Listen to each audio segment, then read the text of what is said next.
Well, but the fact is that as far as Mr. Pawar is concerned, I haven't seen him being so energetic in a long time. I mean, people have woken him up. The old lion has woken up, I think. Look at the way he joined the farmers. Look at the way he joined, you know, all those people protesting about the reservations and so on and so forth. He's back. He's got something to prove to Ajit Pawar Yes. that I have created this party, not you, and you cannot ask me to retire. Yes. When you told that अति कितनी अंत की कितनी वर्ष तुम्ही ये करना और कितना साल आप पॉलिटिक्स में रहोगे, रिटायर क्यों नहीं होते? Now that was the greatest insult. I don't think any politician will bear it. Will bear it, especially when NCP was his own creation. Especially when it's his own nephew, the man जिसकी उंगली पकड़ के शरद पवार जी ने उनको राजनीति सिखाई, वो आज उनको आंखें दिखा रहा है. Exactly. और इस किस्म की शब्दावली का प्रयोग कर रहा है. I think that is terrible. At the moment with us from the NCP Sharad Pawar group, Dr. Seema Malik. Dr. Seema Malik, very good evening to you, ma'am. Good evening. Good evening. Namaskar, ma'am. Namaskar. Namaskar. So, Mr. Sharad Pawar is back. I am so happy. You know, I haven't seen him with so much energy, with so much passion, you know, fighting the good fight for the people, Yes. which is amazing. That must be really encouraging for all of you. Seema Malik ji. Yes. Today is a very special day for us. It's Pawar Saab's birthday today. Yes. So, like, this is not less than any festival or something. Diwali Holi से कम नहीं है हमारे लिए ये दिन. और आज हमने पवार साहब का बर्थडे मनाया. एक संकल्प दिवस के रूप में हमने मनाया और एक संकल्प लिया हमने कि हम हमेशा पवार साहब की जो विचारधारा है उसको लोगों तक ले जाएंगे और उनकी विचारधारा पे चलेंगे. और जो आज देश में जो स्थिति है, एक बहुत ही शायद कष्टदायक स्थिति है. एक लोकतांत्रिक देश है हमारा और हम हमेशा से शायद we all are very proud of this fact कि शायद सबसे बड़ा लोकतंत्र है दुनिया में हमारा देश. पर आज जिस तरह से पिछले कुछ वर्षों में जो स्थिति यहाँ पर है और जिस तरह से लोकतांत्रिक मूल्यों की हत्या हो रही है, जिस तरह से लोकतांत्रिक मूल्यों के साथ खिलवाड़ हो रहा है, तो उसको सबको लेके हम सबके चिंता है. और एक संविधान और लोकतंत्र की रक्षा करने के लिए आज हमने माननीय पवार साहब का बर्थडे एक संकल्प दिवस के रूप में मनाया. Fantastic. बहुत बड़ा दिन है हमारे लिए. So he's a source of inspiration for all of us. So Seema Malik ji is a giant, you know, he's a giant among the politicians. A giant among the politicians. Now look at his youngest, from being among the youngest chief ministers, then from youngest chief ministers dealing with types of Indira Gandhi, Rajiv Gandhi. Look at the amount of prime ministers he has gone through. Chandrasekhar, when he was a prime minister, sir, he used to call him one of his, you know, taking advice. Now, how do you see his political leadership? You have seen all this very closely. How do you know, the way he dealt with Rajiv Gandhi, the day with Indira Gandhi, with Chandrasekhar when he came, I think in Mumbai, Chandrasekhar used to have heaps of praises on Sharad Pawar Saab, the way he was. So how do you see this journey of Sharad Pawar Saab? see, his journey is, I think it is an inspiration for, I think for many, I think thousands and millions of people.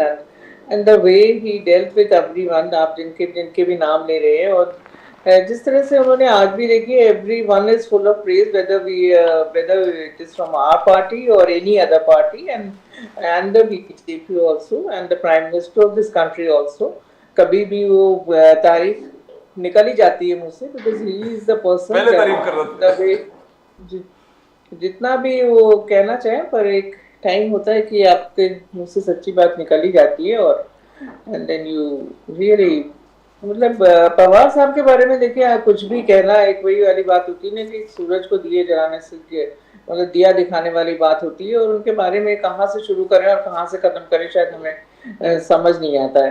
तो देखिए, एक इतने I think एक common sense में मैं बोलूँगी कि बहुत बड़ा कद है उनका. एक राजनीति के जो अजात शत्रु बोले जाते हैं, मराठा अस्मिता के महानायक, और कितनी चीजें मैं उनके बारे में बोलूं, मुझे कुछ समझ नहीं आता. जिस तरह से उनका राजनीतिक जीवन रहा है, अब कठिन से कठिन परिस्थितियों में किस तरह से वो एक चट्टान की तरह खड़े रहते हैं और राजनीतिक परिस्थितियों को कितनी इजीली वो सुलझा लेते हैं. उसके मतलब मेरे ख्याल से शायद सबको भी ये बात पता है, और उसको लेकिन जहाँ तक शरद पवार जी का प्रश्न है मैडम, वो सिर्फ महाराष्ट्र के ही नहीं है, सिर्फ नॉर्थ इंडिया के ही नहीं है।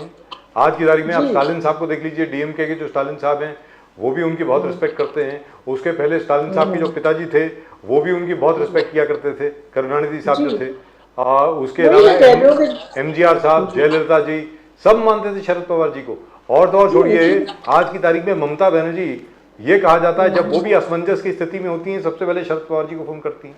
जी वही बात मैं कह रही हूँ, वही बात मैं कह रही हूँ। नॉट ओनली द पॉलिटिशियन, चाहे कॉर्पोरेट्स हो, चाहे और लोग हों, चाहे किसान हो, मैंने उनको ये उनकी एक खासियत देखी है कि when he is with the farmers, शायद उनके जैसे एक बिल्कुल वो ऐसा नजर आता है कि वो मतलब बिल्कुल ही एक अंतिम पंक्ति में खड़े व्यक्ति के लिए बिल्कुल मतलब किस तरह से समर्पित हैं, वो भी उनके साथ कंफर्टेबल महसूस करेगा। और एक जो बड़ा से बड़ा कॉर्पोरेट होगा इस इंडिया का, वो भी उनके साथ उतना ही कंफर्टेबल महसूस करेगा। तो he knows how to deal with the people, and बहुत सीखने की बात है उससे ये। और मैं देखिए यही बात है कि आज चाहे एक यानी किसी भी कोई भी, चाहे ऑपोजिशन का लीडर हो, चाहे जो भी हो, जितना भी वो क्रिटिसाइज करें, पर एट वन टाइम उनके मुंह से तारीफ निकाली जाती। तो मैं तो यही चीज है। और शायद और ये जो रिटायरमेंट और ये सब, देखिए मुझे लगता है कि राजनीति में रिटायरमेंट, राजनीति एक दिमाग का खेल है ना। जब तक आप ये कहना कि एक्सपीरियंस जवान और ये बुढ़ा और ये सब चीजें, तो मुझे लगता है कि this is all nonsense and nothing else. But there is only one regret that Sharad Pawar साहब did not become Prime Minister. वो मौका था 1991 में, बड़ा बहुत अच्छा मौका था। मैं तो आज भी कहूंगी कि he is the most deserving person. He really deserved to be the Prime Minister of India. Absolutely. And we really wish कि कभी कोई चीज लेट नहीं होती, कोई देरी नहीं होती जी। अभी क्यों, तब तो खैर उनको चाहिए था। But I think he is the most deserving person. Most experienced. We agree with you. तो हम तो आज भी चाहते हैं और सब प्रधानमंत्री बने। माशाल्लाह। हम लोग अगर हमसे पूछिएगा तो हमारे दिलों में तो इच्छा है। सीमा मलिक जी, शरद पवार साहब वाज टुडे यस्टरडे अनियंस, जो किसान अनियन फार्मर्स थे, उनके साथ कदम से कदम मिलाकर उन्हें कहा कि जो बैन अपने एक्सपोर्ट पर लगाए अनियंस के, उसको निकाल दो। He asked the government, the state government, the central government. He said, I am going to Delhi tomorrow. जब जाएंगे पार्लियामेंट में भी ये इशू उठाने की कोशिश करूंगा। He says this government is totally insensitive where the farmers' issues are concerned. फिर आज उन्होंने फिर वो जो ओल्ड पेंशन स्कीम के जितने बड़ा मोर्चा था यहाँ पर नागपुर में, तो he was present there also and he supported those people. उस आंदोलन में शामिल हो गए। And then he criticized the government that the government is silent on farmer suicide, unemployment, the way this industries are shutting down, closing down, there's no development. So how do you see Pawar साहब आज भी उतनी फुर्ती से वही issues that touches the pulse of the people? We saw old pension scheme, onion farmers, and all these kinds of things. How do you see that, madam? सीमा मलिक जी। देखिए इसीलिए मैं कह रही हूँ कि ये सब कहना, देखिए एक एनर्जी जो उनमें है, और जिस तरह से वो एक हर एक इशू को उठाते हैं। आप देखिए फार्मर्स के लिए कितना उन्होंने काम किया है। मैं अभी सुन रही थी आपके पहले प्रवक्ता जो बैठे हुए थे, वो कहते कि देखिए ये सब चीज़ों को आप कंपेयर नहीं कर सकते। जो आज हमारी परिस्थिति है उसी के हिसाब से करेंगे। आज आप फार्मर्स की क्या स्थिति है आप बताइए। आप खुद अपने दिल पर हाथ रख के बोलिए कि क्या वो किस तरह से उनके साथ क्या क्या हुआ है, और पिछले कितने दिनों से परेशान हैं जब ये बिल आए थे। और जिस तरह से आप किस तरह से हमने पिछली बार भी देखा कि कभी अनियंस, कभी टोमेटो सड़क पे लोगों ने फेंके हैं, क्योंकि उनके 1 रुपए किलो, 1-1 रुपए के चेक्स मिले हैं उनको। अब आप बैन और एक्सपोर्ट पे भी आप बैन लगाओगे, अगर उनके क्या बड़ी जेन्युइन डिमांड है फार्मर्स पे, जिनको आपने वादा किया कि हम आपकी डबल इनकम कर देंगे, आज उनका क्या हाल है ये बात सब लोग जानते हैं। और देखिए मतलब पवार साहब जैसे इतने बड़े नेताओं को अगर आज आंदोलन करना पड़ा है या सड़क पे आना पड़ा है, तो हम लोग के लिए तो देखिए एक बहुत प्रेरणा का विषय है कि हम तो प्रेरणा मिलती है उनसे कि कहीं भी। मैंने हमेशा देखा है कि चाहे एक झुंड हो, एक चाहे सब लोग एक तरफ चले जाएं, पर माननीय पवार साहब को जो कुछ भी जो राइट है जो चीज़ उन्हें ठीक लगती है वो उधर ही रहते हैं। ऐसा कुछ नहीं है कि वो उस झुंड में उस विचारधारा के साथ चले जाएंगे। तो देखिए आप फार्मर्स के साथ क्या हो रहा है, ये लोगों ने इतने दिनों से देखा है। उस समय भी 700 हमारे किसान शहीद हो गए जब ये 3 बिल्स लेके आए थे, और उसके बाद हम लोग को लगा कि शायद कुछ होगा, ना कोई एमएस, फिर भी कुछ भी नहीं हुआ। आप देखिए, और ये छोटी छोटी मतलब इतनी मेहनत करके किसान आता है, उसके बाद उसको आप 1 रुपए 2 रुपए के चेक्स दे रहे हैं। कहीं कोई आपको कोई नीति नहीं है एक्सेप्ट कि आपको केवल ऑल द टाइम आपको ये बोलना है कि उस समय ये हुआ था, उस समय उन्होंने ये किया था। अपने आप को आप जस्टिफाई करते रहते हैं विदाउट डूइंग एनीथिंग। तो मुझे तो लगता है that situation is unfortunate in this country. when Mr. Pawar as agriculture minister himself had banned export of onions, that situation was completely different. आज की तारीख में That's what I'm telling you, situation different होती है। आज की तारीख में, आज के कॉन्टेक्स्ट में जिस प्रकार किसानों की आत्महत्या बढ़ गई है, जिस प्रकार लैंडलेस लेबरर्स की आत्महत्या बढ़ गई है, ये तो नेशनल क्राइम रिसर्च ब्यूरो जो है गवर्नमेंट ऑफ इंडिया का, उसके फिगर्स हैं जो पवार साहब ने कोट किए हैं। तो मतलब जी, that's what I'm telling कि भी अगर हम लोग किसी और ऑर्गेनाइजेशन को या कहीं के हम डेटास लाते हैं तो they don't believe in those datas, पर जो आपकी एनसीआरबी और जो गवर्नमेंट के अपने डेटास हैं उनको तो आप बिलीव करोगे।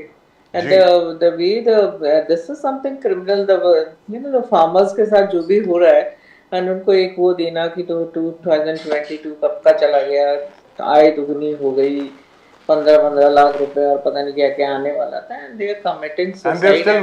इसलिए हम लोग बोल देते हैं कि हाँ मतलब सुसाइड कर रहे हैं, बट इट इज सो, अगर आप सोचिए उसके बारे में तो this is something very and they still managed to win, and they still managed to win 3 states.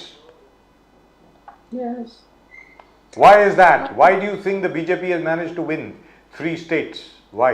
Actually, why they have managed to win? Because I think because of their politics of polarization, शायद सही जो मुद्दे थे वो शायद दब गए, और शायद बहुत अच्छी तरह लोगों के पास वो चीजें पहुंच नहीं पाई। एंड शायद पॉलिटिक्स ऑफ जो एक पोलराइजेशन की जो वो है, शायद वो उस पर हावी रही। और बाकी नतीजों का तो ये है कि देखिए, हम अपनी बात तो क्या छोड़े, आई ऑल्सो सेड कि Congress will come, everybody was expecting something like this. बड़े बड़े जो पॉलिटिकल एनालिस्ट हैं वो भी चकित ही बैठे रह गए कि ये क्या हुआ और क्यों हुआ। तो एनालिसिस तो उसके हम लोग भी कर रहे हैं, सभी कर रहे हैं। तो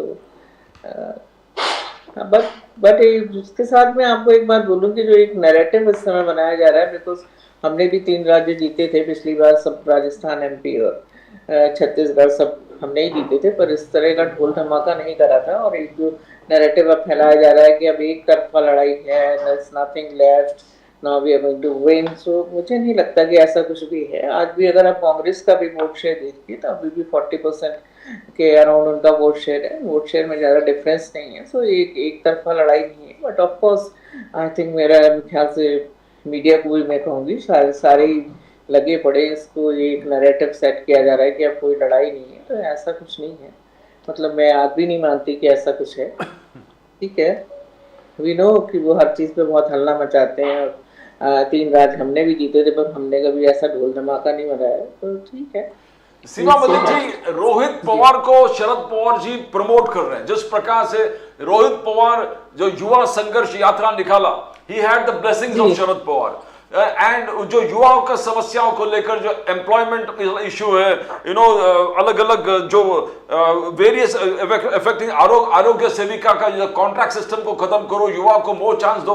तो रोहित पवार, अजित पवार जी का कहना है, रोहित पवार जिसने जीवन में कभी संघर्ष ही नहीं किया, कोई संघर्ष नहीं किया रोहित पवार ने, अजित पवार का कहना है कि अपने जीवन गोल्डन स्पून था, तो कौन सा संघर्ष की बात कर रहे हैं। आज शाम को शायद Rohit Pawar was telling him that लाठी चार्ज भी हुआ, that was allegations of Rohit Pawar on him and Nagpur में पुलिस का अत्याचार, atrocities by the police. Now how do you see the rise of Rohit Pawar? Will he be able to fulfill the promise that Sharad Pawar has seen in him? देखिए, कोई युवा अगर आगे बढ़ रहा है तो हम क्यों चाहेंगे कि वो आगे ना बढ़े। ये कहना कि संघर्ष किया या नहीं किया, तो वो एक अगली जनरेशन के साथ शायद उनके बच्चों ने भी संघर्ष नहीं किया होगा, तो मुझे ऐसा लगता है। तो और ये हम कैसे कह सकते हैं कि उसने संघर्ष किया है या नहीं किया है, या वो जमीन से नहीं जुड़े हुए हैं। एक ऐसा मतलब ये भी एक कंट्री में एक नैरेटिव है कि अगर आप मतलब बहुत गरीब फैमिली को वो होते हैं तो आपने बहुत संघर्ष किया है, पर शायद कोई मिडिल क्लास या कोई अगर हाई फैमिली को बिलोंग करता है तो वो जमीन से नहीं जुड़ सकता है, वो लोगों की समस्याओं को नहीं समझ सकता। तो मैं इस बात से बिल्कुल एग्री नहीं करती हूँ। एंड एक युवा है, अगर आगे बढ़ रहे हैं, युवाओं की समस्या को आगे बढ़ा रहे हैं, तो एंड बड़ों की ब्लेसिंग्स तो सभी को लेना चाहिए। तो अगर वो कर रहे हैं, आगे बढ़ रहे हैं, तो हम लोग पूरा केवल रोहित पवार जी की बात नहीं है, कोई भी अगर युवा साथी है जो अगर सपोजिंग वो एक मिडिल क्लास को बिलोंग करता है, हाई क्लास को बिलोंग करता है, तो इसका मतलब ये नहीं कि वो संवेदनहीन होगा या उसको लोगों की चीज़ें नहीं पता होंगी या कुछ वो लोगों से, जमीनी लोगों से नहीं जुड़ सकता है या उनके लिए कुछ नहीं कर सकता। मुझे नहीं लगता कि ऐसा कुछ है। एंड कोई भी युवा अगर आगे बढ़ रहा है तो उसको सपोर्ट करना चाहिए, ना कि इस तरह की बातें करनी चाहिए। Modi and Amit Shah, prime minister Modi और अमित शाह आर्टिकल 370 एब्रोगेशन के दौरान भी, उससे पहले भी हमेशा शरद पवार साहब को पूछते थे कि what is your stand on article 370, हमेशा पूछते थे। एंड पवार साहब तभी बोलते थे कि आपके पास कोई दूसरा मुद्दा नहीं है, तो पूरे देश को आपने 370 पे उलझा के रखा है। But today they say they have achieved what they talked about. Article 370 abrogation has been appealed by the supreme court. And नया कश्मीर का जो सपना मोदी साहब देख रहे हैं, he says, look, theaters have opened in Kashmir, there is no stone pelting। जो terrorist अगर मरता था तो जनाजा निकलता था 5 से 10 हजार लोगों का, वो 5,000 लोग अभी है ही नहीं। तो हमने वो जो stern policies लिया on कश्मीर में। How do you believe what Mr. Modi and Mr. Amit Shah says to the parliament, that they are stern measures, the countries with them, article 370 has changed the way Kashmir। कैसे देखते हो आप सीमा जी? देखिए, मैं 370 जब आया था उस समय भी हम लोगों ने कभी विरोध नहीं किया, बट हमने हमेशा ये कहा था कि कोई भी चीज़ आता है, कोई बिल आता है या कोई इतना बड़ा डिसीजन होता है, तो I think the opposition, in fact we always believe in discussions and the consensus. तो हमने उस समय भी यही कहा था, मुझे अभी भी याद है जो लोगों ने बोला था, यही बोला था पार्लियामेंट में कि भाई discussion and debate was required on this. And चलिए ठीक है, आ गया 370। एंड ये कहना, देखिए आप every time, I think I was listening to the home minister, but he was all the time he was criticizing Nehru ji, दैट अगर उन्होंने उस समय यूनाइटेड नेशंस नहीं गए होते तो ये होता, वो होता, पीयूके हमारा होता। So every time you are criticizing Nehru ji, मुझे नहीं लगता कि ये कोई अच्छी बात है। और फिलहाल तो चलिए, जो हुआ वो हुआ। अब आप बोलते हो हम विश्व गुरु हैं, हमने तो बिल्कुल झंडे गाड़े में डंका बज रहा है काइंड थिंग्स कहते हैं कि पूरे वर्ल्ड में आपका, तो आप खुद क्यों नहीं, आप पीओ को लड़के ले लीजिए। पीओ को आप कब तक आप नेहरू जी को कोसते रहेंगे कि उन्होंने ये नहीं किया, वो नहीं किया। मतलब I think half of speech was कि आप नेहरू जी के बारे में नहीं बोल रहे। तो आप भाई इतने बड़े आप हैं, आप खुद कहते हैं कि हम विश्व गुरु हैं, और तो मुझे आज तक पता नहीं चला कि विश्व गुरु क्या होता है। बट अगर आप हैं तो फिर आप खुद लड़के ले लीजिए। और ये कहना कि आज भी, देखिए ऐसा कहना कि बिल्कुल वहाँ सब कुछ नॉर्मल हो गया, ऐसा नहीं है। आज भी वहाँ टारगेट किलिंग्स हो रही हैं। और जहाँ तक हम लोग की बात है, अगर आप कहते हो कि सब कुछ बिल्कुल नॉर्मल है, तो आप इलेक्शंस क्यों नहीं करवाते वहाँ पर? जी, आप इलेक्शंस करवाइए। Why you are not going for now they have to, supreme court ने ऑर्डर बनाई जी। अब तो सुप्रीम कोर्ट ने ऑर्डर दिया है जी, सुप्रीम कोर्ट ने ऑर्डर किया है, पर आप देखिए ना, सुप्रीम कोर्ट के ऑर्डर्स भी कहा, हम तो चाहते हैं कि चलिए आप सितंबर में करा दीजिए, पर आप कब कराएंगे we don't know, because they you know surprises देते हैं वो। तो बैठे रहिए। और आज भी कुछ सरप्राइज है, कल चलते मैम आपसे एक सरप्राइज, हम लोग बिल्कुल सरप्राइज ही बैठे रहे। एक और सवाल ma'am, this is a very very important question, बहुत ही ज़्यादा अहम है ये सारे देश के लिए। It is the selection of the election commissioner madam. Election commissioner की सिलेक्शन में पहले 3 लोगों की कमेटी हुआ करती थी, prime minister, leader of the opposition and chief justice of India, यानी सुप्रीम कोर्ट के चीफ जस्टिस। और अब चीफ जस्टिस आपको बाहर कर दिया गया है। ये कहा गया है कि प्रधानमंत्री, लॉ मिनिस्टर या किसी और मंत्री को अब he will nominate from their own cabinet। Yes, तो इसके ऊपर मैं ये देखिए, बोलते हैं ना कि मैं बारात में जा रहा हूँ, एक मैं आ रहा हूँ और एक मेरे चाचा आ रहे हैं साथ में, तो बस वही बात है।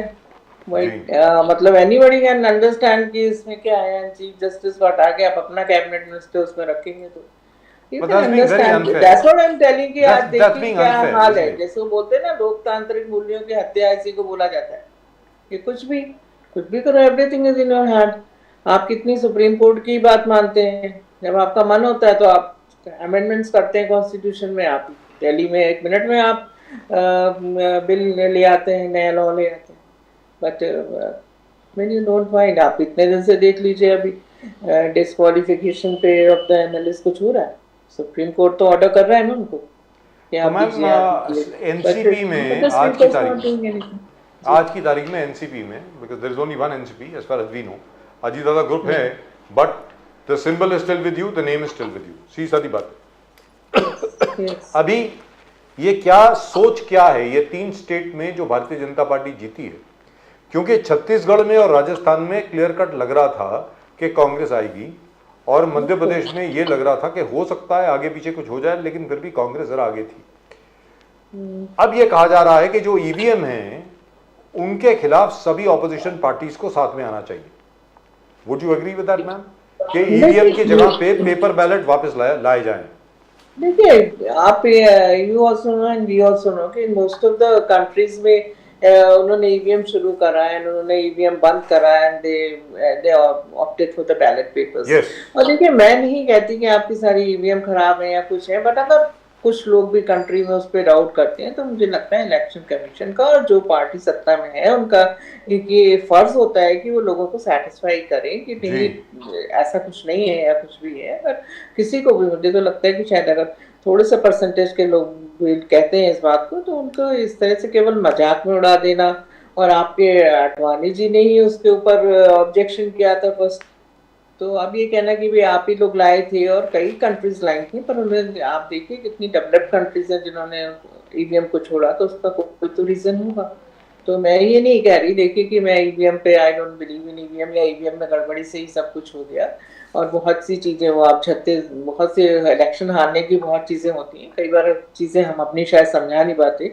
और आप छत्तीसगढ़ में ही देख लीजिए, अभी एक महादेव ऐप शुरू हुआ, उसके बाद उस बंदे ने बोल दिया कि भाई हमने किसी को पैसे नहीं दिए। तो ये सब चीज़ें इन्फ्लुएंस करती हैं इलेक्शंस को। और ये ऐसा सोचना कि अब बिल्कुल एक तरफा लड़ाई हो गई है, कुछ नहीं होगा, तो ईवीएम को आपको सेटिस्फाई करना चाहिए। हम लोग भी गए हैं to check the EVM, but what knowledge we have, we are not a technical person. Pradeep ji, you know गवंडिया गठबंधन सनातन धर्म के खिलाफ है and that lost you 3 states. Now DMK Abdullah MP again he said if we come to power we will bring back Article 370. Now as Bajaj sahab we were discussing, now it will be गवंडिया गठबंधन देश के खिलाफ. How are you going to control your alliances, सीमा मलिक जी? ये बहुत बड़ा challenge हो जाएगा आपको, because you know as on today the mood of the nation is Ram जन्मभूमि, कृष्ण जन्मभूमि, ये तो चाहिए, तो you can't go against that. At the same time, today the whole country believes integral part of India, Kashmir, 370, they like it. But if you speak against that, you know, you're going against the country, the mood. Now, how are you going to control your alliances? It's a big challenge, Seema Malik ji. देखिए, it is a big challenge and मेरे ख्याल से काफी कुछ विचारों में फर्क होता ही है। एंड ये तो बिल्कुल एक रॉन्ग, मतलब वो है एक नैरेटिव जिसको कहेंगे कि ये हम वी आर अगेंस्ट सनातन और समथिंग। तो हम लोग, ऐसा कुछ नहीं है कि हम सनातन के अगेंस्ट हैं। वो तो एक जरा सा कुछ होता है तो उसका इतना पता ही है, वो everything is and this thing for them. So ये तो बिल्कुल ही गलत है। और जहाँ तक देखिए विचारों की बात है, हो सकता है कुछ चीज़ों में हम लोग का डिफरेंस ऑफ ओपिनियन हो, जो हमारे जो भी लोग हैं, मतलब घमंडिया गठबंधन जिसको कहते हैं, कम से what is not expected from a channel like you that you call us घमंडिया। तो उससे देखिए, मैं आपको ये कहूँगी कि देखिए, जब अंग्रेजों के खिलाफ भी एक लड़ाई हुई थी, कॉमन चीज़ हो जाती है जब बड़ी, तो उस पर लोग साथ में आ जाते हैं। ऐसा नहीं है कि हम लोग का डिफरेंस ऑफ ओपिनियन नहीं है, अगर हम कहें तो बिल्कुल। और एनडीए में भी ऐसा है, आप देख लीजिए कास्ट सेंसस पे उनके ही जो साथी हैं वो कितने, चाहे वो अनुप्रिया पटेल हो, चाहे जो भी राजभर हो, या सभी they are in favour of caste census. तो वो भी वहाँ पे ऐसा हर जगह जहाँ इतने लोग हैं कुछ ना कुछ डिफरेंस ऑफ ओपिनियन होगा। पर देखिए, जैसे जिस समय हम लोगों ने अंग्रेजों को इस देश से भगाया था, तो उस समय नरम दल भी था, गरम दल भी था, डिफरेंस ऑफ ओपिनियन भी था। पर एक बड़ा टारगेट था सामने। तो शायद इसी, मैं तो यही कहूँगी कि शायद इसी चीज़ को कि आज एक जो लोकतंत्र और आई थिंक सभी इनके जो संवैधानिक संस्थाओं के एक दुरुपयोग है और जिस तरह से लोगों को परेशान किया जा रहा है, तो सभी लोग I think they will come together and So, ma'am, what do you expect will happen on the 19th of December? India Alliance is meeting on the 19th of December in Delhi. I hope they will come up with a better strategy about how to fight the elections next year. Yes definitely definitely and देखिए, ये बात कहना मैं कई बार सुनती हूँ उनके प्रवक्ताओं से कि अभी आप तक आपका मतलब कुछ शेयर, ये सीट शेयर कुछ नहीं हो पाई। तो मैं, और you know like parties like LJP और समथिंग, जो कि उनकी एक हाजीपुर की सीट पे उनका अभी तक कंसेंसस नहीं बन पाया है कि कौन लड़ेगा, तो वो इतनी बड़ी चीज़ के लिए करने के लिए वो बैठ के क्रिटिसाइज करते हैं। तो मुझे लगता नहीं कि मतलब ये कोई क्रिटिसाइज करने की बात है। विद द टाइम सब कुछ होगा, ऐसा नहीं है कि अभी भी देखिए आप लोगों ने अपने डिफरेंसेस छोड़ दिए, सब अपने डिफरेंसेस छोड़ के साथ में, क्योंकि एक बड़ा एक ऑब्जेक्ट है सामने। तो मुझे नहीं, मतलब I am very hopeful. So, and Chandra ma'am, would you like to wish Mr. Sharad Pawar a very, very happy birthday for all our viewers? To him, all since morning we are celebrating this day because this day is a very big day for us, and many happy returns to us sir, and बहुत हम लोग की कामना है कि वो दीर्घायु हो और स्वस्थ रहें और इसी तरह उनका हाथ हमारे सर पे बना रहे। So I wish him a very happy birthday from your channel. Very, very happy birthday from all of us too. Thank you. And he is an asset to the country, and I hope he remains with us for a long time. Yes. Thank you very much, ma'am. It's been a great pleasure as always talking to you. So nice of you. Namaskar. Thank you. Well, that's just about it. Mr. Sharad Pawar's birthday, and even on his birthday, he was addressing people who were protesting about the old pension scheme. Yes. That's but the if you look at his entire life, I was reading his book. It is absolutely fascinating. At a young age, क्या बना, कहाँ से कहाँ पहुँच गए? From a place of Baramati, he comes to Mumbai and takes over the entire state. And he's young brilliant. age. He's brilliant. And twists, turns as in all his life, and he's been always victorious. But except for the time when he tried to take over Delhi, he was just not able to become the Prime Minister of the country. He didn't get too many votes as compared to Mr. Narasimha Rao. That was the best opportunity for him to become the PM. But at that particular time, everybody knew who was a better candidate. But it was a Congress. The entire mass base is because they wanted to support probably a weak candidate, and then they paid the price for that. In fact, Mr. Narasimha Rao had more or less retired from politics. Exactly. He was just brought back. They said, hey, we want to make you Prime Minister. He thought it was a joke, by the way. All of them said, not that man, but anybody else. It was like that. And I remember how Pramod Mahajan used to crack jokes on him. It was in a double-decker bus, and an old man, he comes down, ulta chalte बाहर निकल रहे बस के, और वो भीड़ अंदर घुस जाते पूरे फुल फोर्स में, और इस आदमी बुजुर्ग आदमी को धक्का मार के ड्राइवर सीट में बिठा दिया क्या तू चला बस भाई. But by the way, that's exactly what happened to Mr. Sharad Pawar. But then he had a very impulsive political manager at that time in the shape of Mr. Suresh Kalmadi. Mr. Suresh Kalmadi was very impulsive, very vocal. Perhaps if he had been more, how shall I put it, modest and quieter, maybe. A backroom, low noise, less noise, managing. Maybe things would have been different. Now I remember at that time, everybody turned against Mr. Pawar. सब लोगों ने घेराबंदी कर ली, और तो और छोड़िए महाराष्ट्र के जो डेलीगेट थे उन्होंने भी शरद पवार जी को वोट नहीं दिया, और तो और छोड़िए. But then he was that particular time, so he was a better candidate. He was the better candidate. So does it make a difference? It all depends upon.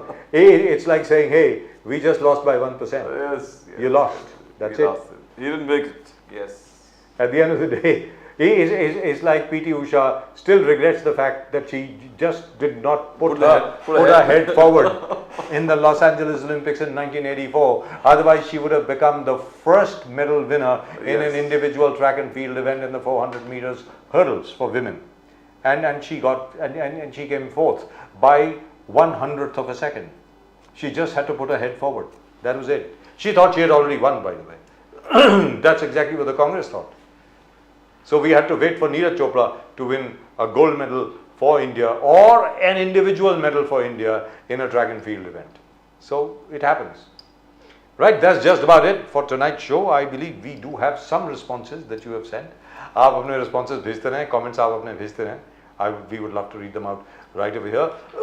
Keep watching Nation Now. Nation Now is your channel. हमेशा आपका channel रहा है और यहाँ पर हर एक को मौका दिया जाता है साहब अपनी बात रखने का. We don't interrupt people. We don't shout at people. We don't try to outshout people. We would like to know what people think, and we would like to know what you think. So please send in your comments. और channel को ज़रूर subscribe करें please अगर अभी तक नहीं किया है तो. Please do subscribe to the channel. Let's take a look at some of the comments which have come. ज़रा दिखाएं. Bollywood Insider Show. Shahrukh Khan, Shahid Kapoor, Kriti Sanon. What is this? Comment दिखाएं साहब. Shahid Kapoor is the best, says Ratri Khan, 4397. Shah Rukh Khan praises Hrithik Roshan and Deepika Padukone in his film Fighter. Has it come out already? I thought only, not even the trailer has come out.